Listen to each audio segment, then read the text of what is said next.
Today I wanted to talk about buoyancy. Buoyancy is one of the things that makes scuba diving really special. It allows us to cancel out gravity, to feel completely weightless, and it's a feeling that a lot of humans don't get to experience. Unless you're an astronaut, this is as close as we get to flying. Buoyancy affects almost everything we do underwater as divers. I spoke about this in my last episode on water displacement, so if you want to look at that after this episode, you can click right here. This is Archimedes Principle. This principle states that any object placed in a fluid experiences an upward force, or a buoyant force, equal to the weight of the fluid it displaces. In other words, anything that's put into the water, in this case us as divers and our gear, will get pushed up by the water based on how much water we push out of the way when we enter it. With buoyancy, we have to equal out the downward force of our body and our gear against the upward force created by the water that we displace. And there's three basic buoyancy states: positively buoyant when you float, negatively buoyant when you sink, or neutrally buoyant when you neither float or sink but you're hovering. And this is where you want to be on all your dives. Buoyancy is actually affected by a number of things that us divers have to take into consideration.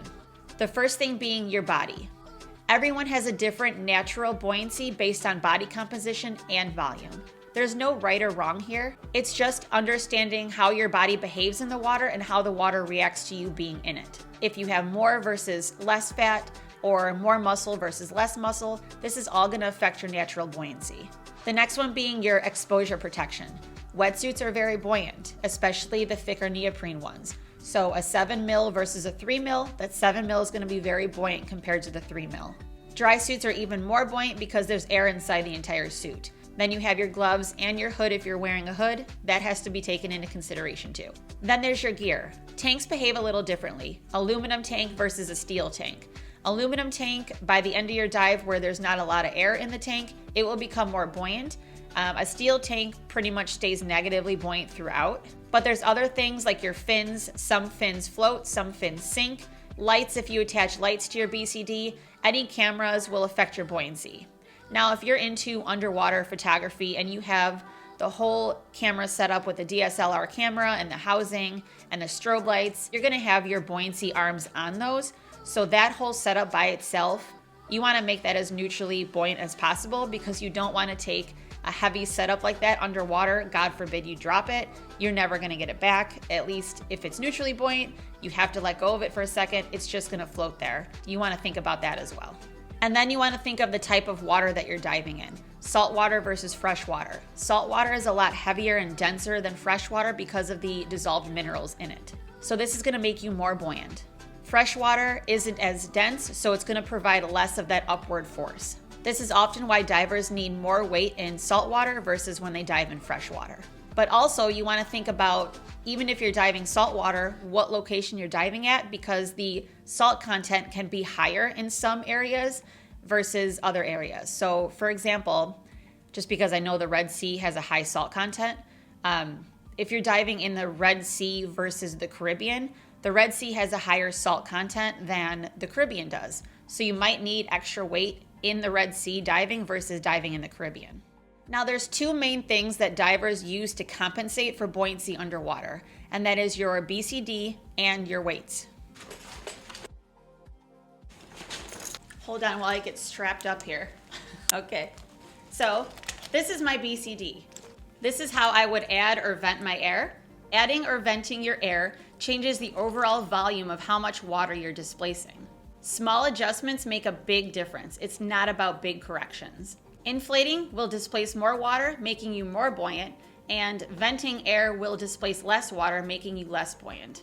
When you're using your BCD, you don't want to add a ton of air at a time. You'll start floating up, and then you'll have to vent air, and then if you vent too much, you'll have to add more air again.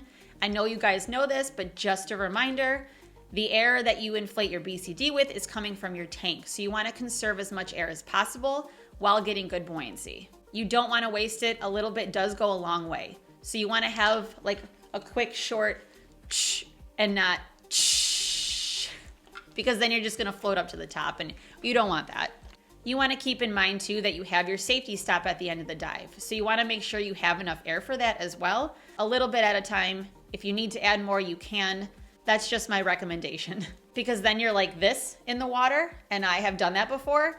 It messed with my ears, going up and down trying to get your buoyancy right.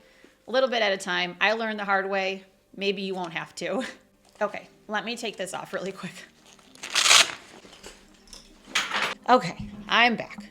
So the next thing are your weights. And these guys too. Too much weight or too little weight makes buoyancy a lot harder to manage.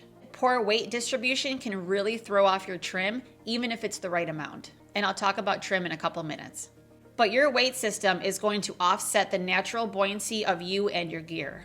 The goal is to have just enough weight to descend comfortably without sinking uncontrollably. How much weight you will need will depend on your body composition, your exposure protection, your gear, and if you're diving in salt water or fresh water. Once you adjusted your BCD at depth for your buoyancy and you have the right weights, the most important aspect when you're down at depth is going to be your breathing. You really start to realize, especially if you really want to fine tune your buoyancy and work on it and improve on it, you realize how important your breath control really is. Because once you have calm, controlled breathing down at depth, it really allows for that fine tuning in your buoyancy.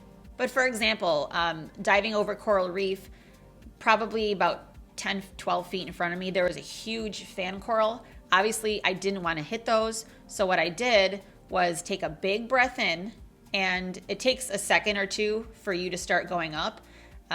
So I started going up, I went over the coral, and I exhaled. Again, it takes like a second or two for you to start going down. And I went right over the coral reef, didn't hit it, didn't have to use my BCD, didn't have to inflate or deflate. Just by using my breath, I was able to fine tune and go over that coral reef without damaging it. With practice and intention, breathing really does become the main way and the main thing you're going to use when you're down at depth for buoyancy. Why does buoyancy change with depth? As you descend, the pressure increases. Air spaces in your gear, like your mask, your wetsuit, your BCD, all compress. When they compress, they displace less water. So buoyancy decreases. This is why you'll have to add air to your BCD to compensate. You also want to equalize your body's air spaces, which is extremely important in diving. So if you want to take a look at that video, it'll be right here as well. As you ascend, air expands and buoyancy increases. Controlled ascents require venting air from your BCD. We really want to try to ascend about a foot per second. That's what I do, and I'm very comfortable with that. We don't want to put ourselves at risk for decompression sickness. If you want more information on decompression sickness, here's the link for that as well. Now, let's talk weight checks. A proper weight check will help you find the minimum amount of weight that you need to dive safely. You want to start with an estimated amount of weight based on body composition, exposure protection, gear, and whether you're diving saltwater or freshwater. You want to get into the water where you can't touch the bottom. You want to float vertically, remain completely still. You don't want to use your fins at all. And you're going to inhale a normal breath.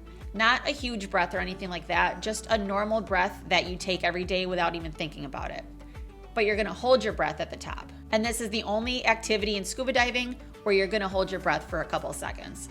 As you're holding your breath, you're going to completely release the air from your BCD until it's fully deflated. During that breath hold, you should go down to about eye level. Once you're at eye level, you're going to exhale slowly. You should gently sink. You shouldn't drop too fast. If you drop too fast, then you need to get rid of some weights. If you don't move at all, you'll need to add some more weight. Now, once that baseline is found, you want to return to the surface, and then you want to account for the gas that's going to be used during the dive. Aluminum tanks become more buoyant as they empty out, and steel tanks will stay negatively buoyant, so you might not need any more weight for the steel tank. The reason for this is to ensure that you can do a safety stop comfortably at the end of the dive with little to no air in your BCD. Now, if you're on a dive and you notice that you are constantly kicking to stay off the bottom, or you're kicking to stay closer to the bottom because you keep going up a little bit, I would definitely do another weight check and really fine tune the weight. You're either underweighted or you're overweighted. Now, let's talk weight placement and trim. Trim is the angle of your body underwater.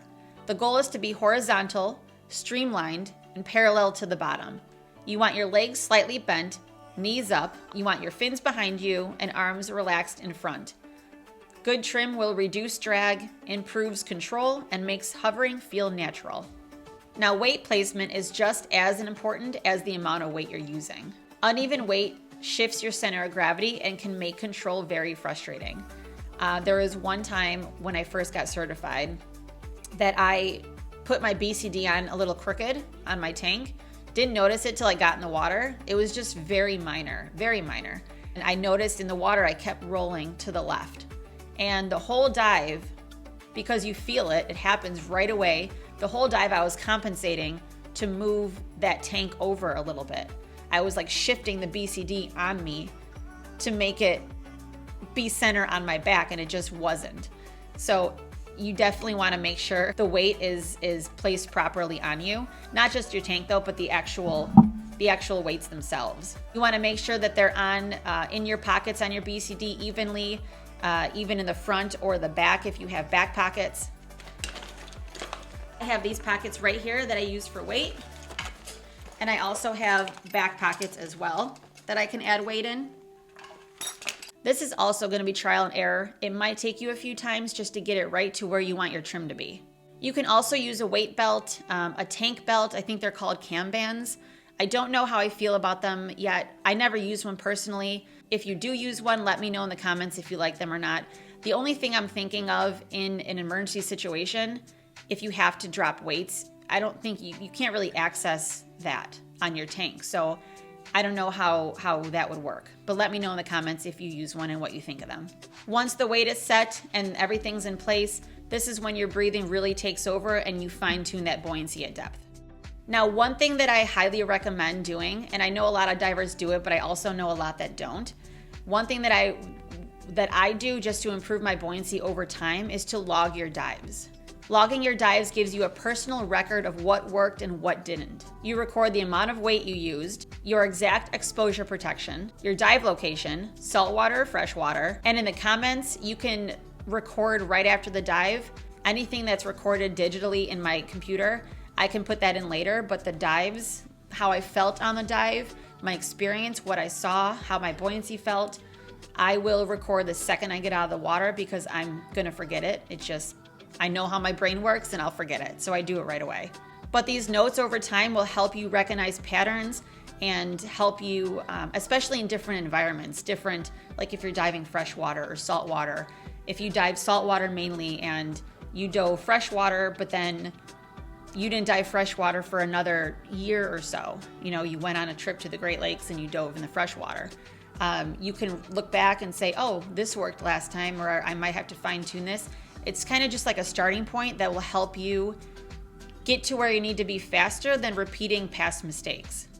So why does this all matter? Why is it so important for divers to be neutrally buoyant and not just all over the place? And there's a few good reasons. Good buoyancy allows you to ascend and descend slowly and safely, stop at any depth without effort, float comfortably at the surface, use less energy and conserve air, maintain visibility by not kicking up the bottom, because we've all been in that situation. I've done that before, not on purpose, but nobody wants silt kicked up because it just takes a long time to settle back down. But an extremely important one, to avoid damaging sensitive environments like coral reefs. I can't tell you how many times I've seen divers, and I'm sure you have too, where they're overweighted or they're just being careless and their fins are literally kicking and standing on coral reef. And please don't be that person. Like, the coral reefs are under threat enough. They don't need us to be stepping on them and breaking them as we dive. Let's be responsible divers. Let's not kick or destroy our coral reef. But also, good buoyancy allows you to relax and feel completely weightless underwater. And it is really one of the most incredible feelings that you could feel. I am notorious for saying how much gravity sucks when I get out of the water. You go from feeling weightless to all of a sudden every part of that gear is weighted on you again and you feel it, and it really does suck. So, but one thing I want you to remember is that buoyancy is a skill. You don't either get it or don't get it. It's something that can be worked on. It's something that can be improved through awareness, through practice, through patience and intention. But when it clicks, diving changes completely. I hope this episode helped you guys.